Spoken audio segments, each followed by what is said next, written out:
Hey Shockwave, look what I can do. What? I'm bigger now. Where's the Voyager?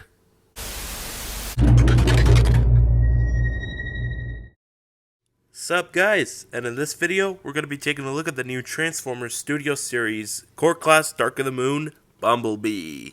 Now, as you can see, he's pretty tiny, and of course this figure is a direct repaint and a minor remold, at least for the head, for the Dark of the Moon Core Class Laserbeak. Which, not gonna lie, that's kind of weird. They actually decided to make a figure of Laserbeak in the pink Bumblebee, of course. But anyways, they decided to throw Bumblebee into that assortment as well. Cause come on, it's Bumblebee. You gotta have at least all shapes and sizes of Bumblebee, am I right? Anyways, painting and sculpting, it's a little bland, but it is a core class, so of course there's not gonna be too much paint.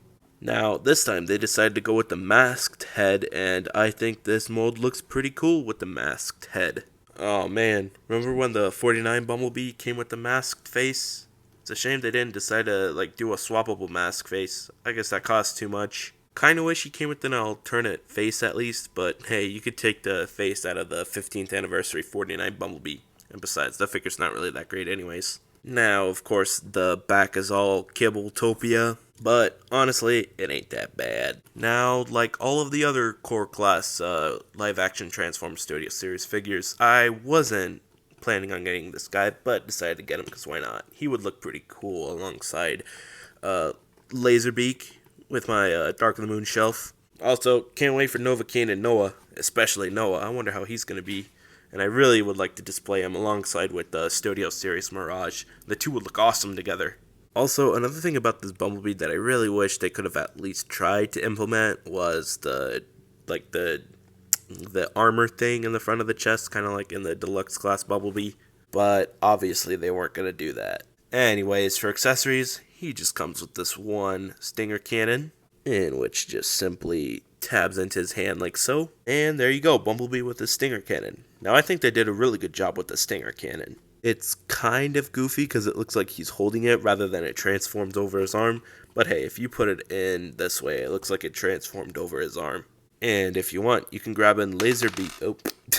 You could grab in Laserbeak's gun, which has pink markings, whereas this one yellow. Anyways, you can just go ahead and tab the other gun in, and there you go. There's Bumblebee with the dual pistols, of course. Dual stinger cannons, I meant. Sorry. You know, this is kind of reminiscent to when Bumblebee dropped down of Stratosphere and he had both of his stinger cannons.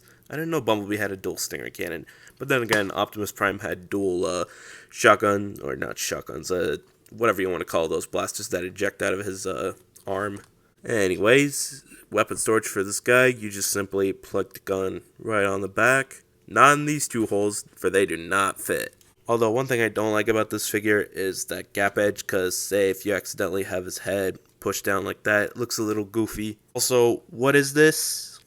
What on earth is this? Really? Hollow spaces? Really, Hasbro? Whatever. Certainly it can't be that bad, unlike that one Big Boy Bumblebee for Rise of the Beasts, or Big Boy Optimus Prime. You know, I never got any of those two, simply because I felt like $50 just wasn't worth it for the toy. Oh, and one more thing, I noticed his wheels are up forward like this, kind of like the Studio Series Rise of the Beasts Bumblebee. Yeah, that's goofy. Anyways, let's just get down to articulation. Starting off, ball joint at the head, which allows an up and a down, and of course a swivel. Door wings can move from side to side. Shoulder can shift upwards due to that annoying piece right there, which allows for a full rotation at the arm. Shoulder can extend outwards. Bend at the elbow. Elbow swivel. No wrist swivel. No waist swivel. Typical core class. Legs can spread. Leg can move up that far. Can move all the way. Actually, he can't move back that far at all. No thanks to this. We'll fix. There we go. Now he can move all the way backwards. By the way, who even needed this? Bend at the knee. And finally, foot can move up and down. Anyways, let's just get down to size comparison. Starting off, here he is next to Laserbeak, Tiny Shockwave, Core Class RC, Freezer, Original, Studio Series Dark of the Moon Bumblebee, Studio Series 27 Clunker Bumblebee, Sideswipe, Dino, not Mirage, Dino, Leadfoot, Roadbuster, Topspin, Ratchet, Bayway Ironhide, which could be Dark of the Moon Ironhide, and lastly, Dark of the Moon, Optimus Prime. And yeah, I think that's pretty much it. Now let's get down to transformation. So starting off, the easy part would be straightening the legs and closing in the feet. Same thing with the other side, and then you go ahead and close them in. What you're going to do next is move this down, open this up, open this whole thing up as well. Oh, and I forgot to mention, you have to close in the head. Next, what you're going to do is close this in,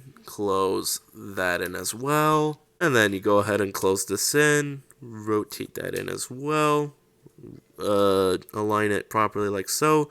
This tab right here will peg into that slot right there, close it in, and then close that in as well. You do the same thing for the other side, and you're left off with the alternate mode. And as you can see, it is the Chevrolet Camaro, but smaller. Now, painting and sculpting, it's fine. I don't like that there's a lot of holes in it, but whatever. But hey, they did a pretty good job with the details. And of course the bottom is, all that, but hey, at least it's like everything's neatly put together. For some reason this won't tab in. I'm not sure what. Oh, wait, no, never mind. Also, weapon storage is like literally the same thing, but whatever, it ain't that bad. And hey, this one's more stealth mode Bumblebee accurate than the deluxe class. Anyways, here he is next to Laserbeak, and cause why not, here he is next to the Dark of the Moon Deluxe Bumblebee. Yep, definitely much, much bigger. Whatever. Honestly, I think they look pretty cool together. I mean, of course not everything is accurate, but whatever, it ain't that bad. Anyways, I think that's pretty much it. I think that's all I have to say for this guy. Overall, I think he's a cool looking core class version of Bumblebee, and I believe this is an updated version of like an older movie-ish kind of mold of Bumblebee. But anyways, if you're looking for this guy, he's available on Amazon and other online retail stores. I'm not too sure if he's out in the stores like right now, but I don't know, you're gonna have to check that one. Well, Rhinox, Gamer Edition Megatron, and Gamer Edition Cliffjumper are out, so chances are this guy and, of course, Brawn should be out as well. But anyways, if you liked what you saw in this video, be sure to slam that like button, be sure to share it with your friends, turn on post notifications, that's if it works for you. Sometimes it doesn't work for other people, not sure how to assess that situation. But, most importantly, be sure to hit that big red button so we can hit like 5,000 subscribers before 2024. And yeah, I think that's pretty much it. See ya!